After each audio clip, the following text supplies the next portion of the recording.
أشهد أن سيدنا ونبينا محمدا عبده ورسوله. اللهم صل وسلم على سيدنا ومولانا محمد في الأولين وصل وسلم على سيدنا محمد في الآخرين. سبحانك لا علم لنا إلا ما علمتنا إنك أنت العليم الحكيم. قال الله تعالى في كتابه الكريم: أعوذ بالله من الشيطان الرجيم. بسم الله الرحمن الرحيم. لئن شكرتم لأزيدنكم ولئن كفرتم إن عذابي لشديد. Shadaqallahul azim. Yang saya hormati wabil khusus Ahlul Bait, yang saya hormati mungkin yang sempat hadir Ketua RT, Ketua RW, Lurah, pemuka masyarakat, pemuka agama Cerdik Pandai Cendekia, dan wabil khusus para jemaah sekalian yang dirahmati Allah. Pertama-tama marilah senantiasa kita bersyukur atas kehadirat Allah Subhanahu wa Ta'ala dengan limpahan rahmat karunia daripada Juanya lah, sehingga pada malam hari yang sejuk ini kita masih dianugerahkan Allah, di antaranya anugerah hidup, anugerah kesehatan, kesempatan, tauhid, iman, Islam, insyaallah ma'rifatullah. Salawat teriring salam senantiasa tercurahkan kepada baginda Nabi kita yang mulia, Nabi yang agung, Muhammad Rasulullah sallallahu alaihi wasallam, kepada keluarganya, sahabatnya. Insya Allah kita mengikut setia beliau sampai akhirul hayat. Amin. Bapak Ibu hadirin jamaah yang dirahmati Allah, ketahuilah di dalam kehidupan ini dua takdir yang tidak dapat kita terpisahkan. Ada yang disebut dengan nikmat Allah, ada yang disebut dengan musibah. Namun sesungguhnya kedua sisi itu bukti rahmat dan kasih sayang Allah kepada umat manusia. Maka umat manusia ini, kita umat Muhammad, terkadang tatkala didatangkan Allah suatu bala atau musibah, kita mengatakan yaitu innalillahi wa inna ilaihi raji'un. Namun tatkala Allah datangkan nikmat, kita mengatakan alhamdulillahirabbil alamin. Benar pada hukumnya. Namun pada hakikatnya kita datang malam ini adalah innalillah, dan kita pergi nanti pun berpisah karena Allah setelah acara ini. Ketahuilah pada hakikat syukur ini, kalau kita mengambil pendapat Imam Al-Ghazali Hujatul Islam, syukur adalah makom yang tertinggi dalam letak pada ketetapan tentang kehidupan kita. Bahkan syukur ini lebih tinggi martabat makomnya daripada orang-orang yang sholat. Karena tidak banyak orang pandai bersyukur. Mungkin banyak orang sabar berhadapan dengan takdir Allah musibah atau tatkala datangkan rezeki, namun tatkala bersyukur itu sangat sedikit di hadapan Allah Subhanahu wa Ta'ala. Maka kami singgung dengan ayat tadi, la in syakartum la azidannakum wa la in kafartum inna azabi lasyadid. Barang siapa, kata Allah, pandai bersyukur atas nikmatku, niscaya nikmat itu akan bertambah. Namun sebaliknya, barang siapa kufur dengan nikmatku, kata Allah, azabi lasyadid, maka azab Allah sangatlah pedih. Seketahuilah Bapak Ibu hadirin yang dirahmati Allah, kalau syukur dalam pengertian tauhid ma'rifat itu adalah makom yang dikatakan Imam Ghazali tertinggi. Artinya orang yang pandai bersyukur dengan nikmatku, kata Allah. Pertanyaannya, bagaimana mungkin kita syukur pada makom yang dimaksud Imam Ghazali kalau kita belum pernah mengenal yang punya nikmat? Tidak ada satu makhluk pun yang menciptakan rahmat. Tidak ada satu makhluk pun yang mampu menciptakan nikmat. Maka Imam Al-Ghazali mengatakan syukur itu makom tertinggi daripada kedudukan keimanan seorang muslim. Kenapa? Karena dia mengenal yang punya nikmat. Artinya mengenal Allah Subhanahu wa ta'ala. Ini syukur pada mana hakikat. Nah, barang siapa tidak mengenal hakikat syukur pada makna yang Imam Al-Ghazali, tetap dalam kategori syukur, tapi dalam wilayah dikatakan orang-orang yang awam. Syukur yang demikian biasanya tatkala hanya nikmat yang datang saja, kalau musibah dia bersedih.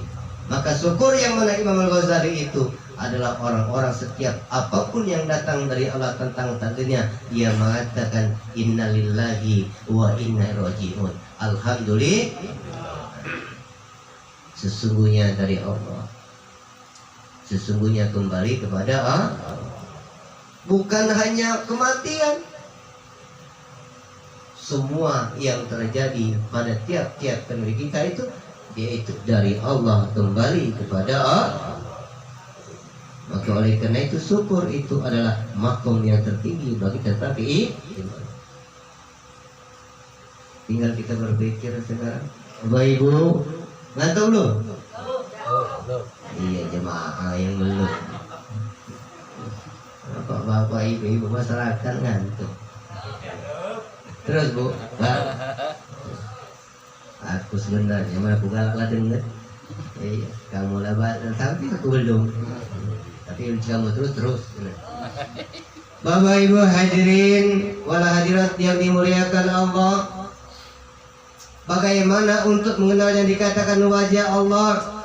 Kami pernah ditanya dulu di daerah Pangkalan Balai, Ustaz, apa dasarnya orang tarik itu berbayat? Kami takut bayat Ustaz.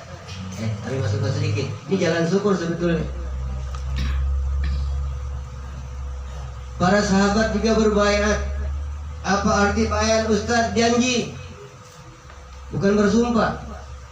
Berjanji dengan diri sendiri di hadapan Allah, karena Allah senantiasa dekat. Kita berusaha untuk melangkah daripada selama tenggelam dalam keburukan menuju kepada yang hak, yaitu Allah Subhanahu wa ta'ala. Apa dasar dalilnya Ustaz? Kalau dalam kitab Tauhid lama yang kecil ada karangan, saya lupa karangannya.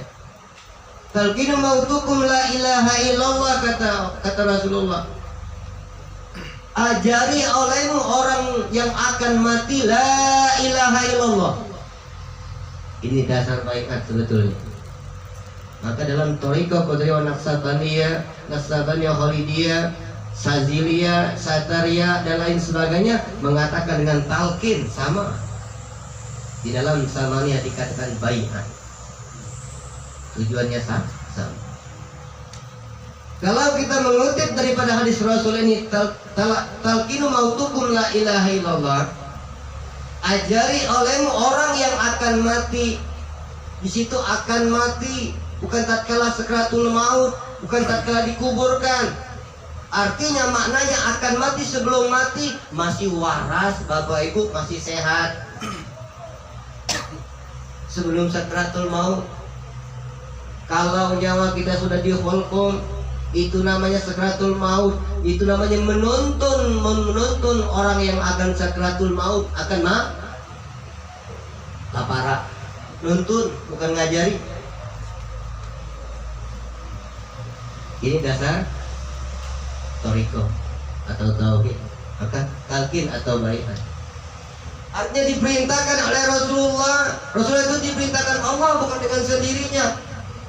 Ajari sampai mengenal hakikat yang punya nama la ilaha illallah Muhammadur Rasul. Tadi kan kita zikir. Kalau dalam istilah usul itu nafi isbat. Dalam pengertian orang-orang ahlul kalam, ahli nahwu sharaf, tidak ada Tuhan kecuali Allah. Pengertian orang thariqah, tiada sesuatu yang ada hanya Allah. Dalam pengertian orang hakikat, tiada yang ada hanya Allah. Pengertian orang marifat, ilallah, hanya Allah. La maujudun dihaqi ilallah. Semua itu benar. Semuanya benar. Ini dasar belajar tauhid berbaik. Di mana Ustaz rujuk ayatnya hadis ini? Di dalam surah Muhammad Allah berfirman, "Fa'lam annahu la ilaha illallah." Yang dari pondok mungkin tahu. Saya tidak banyak paham, tapi jangan ditanya kalau tidak banyak paham. Sedikit-sedikit teringat, itu fi'il amar. Ya kan? Artinya perintah. Yang merasa manusia yakin dengan ayat Allah, yakin dengan Nabi Muhammad diperintahkan al-falam annahu la ilaha illallah. Ketahuilah olehmu tiada Tuhan yang ada hanya Allah. Saya dengan bahasa umum. Pertanyaannya dengan diri kita, sudahkah kita mengenal Tuhan yang kita sembah yang disebut kalimatnya la ilaha illallah, yang maha dekat kepada kita, yang maha nyata pada tiap-tiap keadaan kita? Dalam ayat lain Allah mengatakan, wa huwa makum ainama kuntum, Allah serta kamu barang di mana kamu ada. Artinya Allah senantiasa dekat kepada kita, tapi bukan dia bergerak seperti makhluk, karena dia zat yang maha suci yang meliputi seluruh alam. Bapak Ibu hadirin yang dimuliakan Allah, cukup? Jadi kan? Lagi panas. Lagi panas. Tapi tidak panas dingin ada pasangnya. Mari kita bertanya dengan diri masing-masing. Kita mengaku umat Nabi Muhammad Rasulullah Sallallahu Alaihi Wasallam, Nabi yang awal dan akhir. Awal pada mana rohaninya, akhir pada mana jasadnya. Bagaimana? Kita tanya dengan diri. Sudahkah kita merasakan mengenal Allah zat yang kita sembah, yang laisa kamitslihi syai'un wa huwas samiul basir? Tanya dengan diri masing-masing, jangan bertanya dengan orang lain.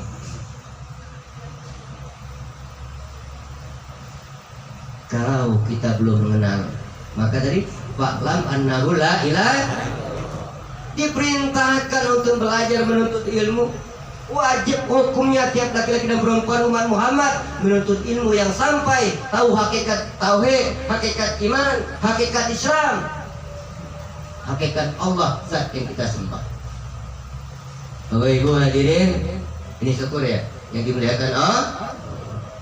Maka Rasul, para sahabat, para tabi'in wa tabi'in, para ulama amilin dan para aulia Allah betul-betul bersyukur karena mengenal hakikat Allah yang dia pertuhankan, yang dia sembah dimanapun dia berada. Maka syukurnya para ulama bersyukur betul-betul mengenal Allah Subhanahu wa ta'ala. Berpikir kita sekarang, artinya tidak mudah jadi umat Nabi Muhammad, tidak mudah jadi hamba Allah, tidak mudah. Kita mengaku kita umat Rasulullah karena dengan catatan cuma kita yakin Muhammad sebagai Nabi, yakin Al-Quran sebagai kitab suci, dan Nabi-Nabi terdahulu juga.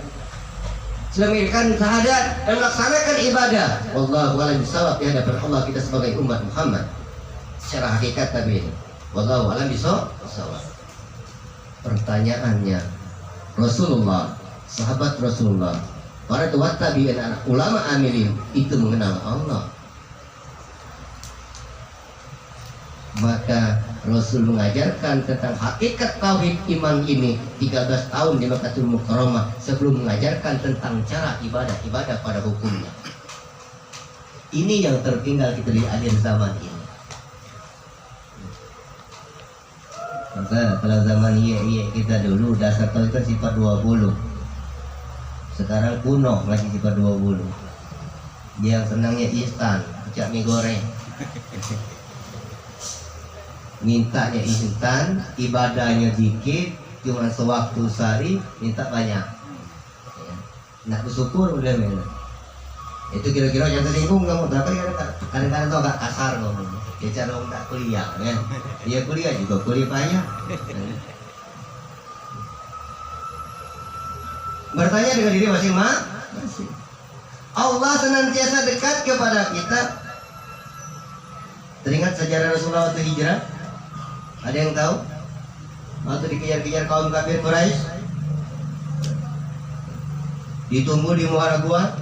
Waktu itu Sayyidina Abu Bakar agak khawatir. Apa kata Rasulullah? La takhaf wa la tahzan ya Abu Bakar, innallaha ma'ana. Karena Rasul tahu dengan Allah, Rasul tahu hakikatnya Allah itu dekat. Abu Bakar pun tahu Allah itu dekat, tapi masih diingatkan oleh Muhammad Rasulullah. Jangan takut yang gentar wahai Abu Bakar. Innallaha ma'ana, sesungguhnya Allah beserta kita. Dekat dah Allah. Terkadang kita mengatakan Allah itu di atas langit. Na'udzubillahi min dzalik. Arsy. Na'udzubillah. Allah bukan makhluk. Kalau kita meyakini Allah itu di atas arsy, kita nggak paham mana arsy, artinya kita menempatkan Allah sebagai makhluk. Na'udzubillahi min dzalik. Sebenarnya arsy itu betul, artinya kekuasaan kursinya Allah, kedudukannya Allah yang meliputi semua alam nyata ataupun tidak nyata. Bukan Allah itu di atas langit ketujuh, bukan begitu. Allah bukan jin. Kita anggap jin kata Allah. Ini yang paling ditakuti. Kalau paham Ahlus Sunnah wal Jamaah, yang anehnya kita nggak tahu Ahlus Sunnah semua ya. Muhammadiyah Ahlus Sunnah, NU Ahlus Sunnah, dan lain-lainnya. Tinggal mikir Ahlus Sunnah yang mana. Maka kami Bapak Ibu hadirin, kalau ceramah agak bingung. Betul. Pada akhir zaman kata Rasul terpecah 70 firqah, bukan lagi 70, sekarang ratusan firqah. Siapa Rasul yang selamat? Rasul bijaksana, amanah, tabligh, pandai dia dan tahu yang akan terjadi. Apa kata Rasul? Ahlus Sunnah wal Jamaah. Itu bahasa itu bukan itu Rasul itu ngomong. Ya. Itu suaranya bukan. Siapa Rasul selamat? Ahlus Sunnah wal Jamaah. Kita mikir mulai yang kita NU, ya bendera NU. Oh kami lah Ahlus Sunnah. Yang Muhammadiyah, kami Ahlus Sunnah. Padahal kalau saudara tua kita Muhammadiyah, kita NU muda. Dan lain-lain. Harus dipaham dulu. Ahlul itu apa, sunnah itu apa, jamaah itu apa. Yuk cari anak pondok yang dipaham. Kalau bahasa ungkapan sudah ahli, disebut saja, Ustaz, mesin keris suaranya begini Ustaz. Oh iya itu ahli itu kan. Sunnah ketetapan Allah melalui Rasulullah, artinya mengenai hakikat baik pun alam kabir ataupun zahir atau batin, ini yang ditetapkan oleh Allah. Ini jamaah, sudah masuk ilmu ini jamaah. Tahu enggak itu hakikat hidup ini? Maka kata Rasulullah, bijak Rasul. Yang mana yang selamat itu? Ahlus Sunnah wal Jamaah, mengerti hakikat alam ini, maka pasti pandai bersyukur orang ini. Rasul itu tahu betul hakikatnya, maka disakiti tidak mau menyakiti, dihina tidak mau menghina, ya kan? Karena tahu hakikat itulah sebenarnya Ahlus Sunnah wal Jamaah. Sebatas ini saja, jadilah ya. Lain kali sambunglah, masih panjang perjalanan ya. Sudah sebatas Ahlus Sunnah wal Jamaah. Yuk kita organisasi ormas, jangan egoisme ya. Yang NU jangan egois, jangan menghina organisasi lain. Yang Muhammadiyah pun begitu, yang lain pun begitu. Yuk rame-rame kita berpikir yang mana maksud Rasulullah Ahlus Sunnah wal Jamaah. Kalau tahu semua organisasi, kalau tahu hakikat itu semuanya udah akor. Orang tauhid tidak ada akor. Maka dalam tauhid sama khususnya ada mazhab Hambali, ada mazhab Syafi'i, banyak Syafi'i, ada mazhab Maliki, kan? Mazhab Hanafiyah silakan saja. Karena semua itu punya dasar dalil. Cuman jangan saja kiblatnya ke timur, kiblat baru atau ada Nabi Ucok, tidak ada Nabi Ucok. Jadi kalau ada Nabi baru, kiblat baru, anda usah diikuti. Atau tidak perlu sholat, tidak perlu puasa, ngaji tauhid marifat, tidak usah diikuti. Jangan dimusuhi, tidak usah diikuti saja. Kan selesai. Tidak usah diikuti, tidak usah dicaci, karena hukum tidak ada yang caci kan. Tapi cukup jangan nah itu selesai urusan, kan damai. Ini kalau tauhid. Tapi kalau tidak tauhid, mulai ngapir ngapir kan. Baik Bapak Ibu hadirin yang dimuliakan Allah, saya kira demikian saja. Kalau bagi ada yang lapar, kurang dan lebih kami mohon maaf, karena kami juga manusia biasa Yang pasti tidak luput daripada alfa dan salah. Kalau lidah pedang lukai tubuh, insya Allah akan sembuh. Tapi kalau lidah lukai hati, kemana obat akan dicari? Ada obatnya, tawilani. Uji aku dari itu. Ya. 8 tahun nilai semula itu. Akhirul kalam, usikum wa nafsi bi taqwallah. Wassalamualaikum warahmatullahi wabarakatuh. Waalaikumsalam.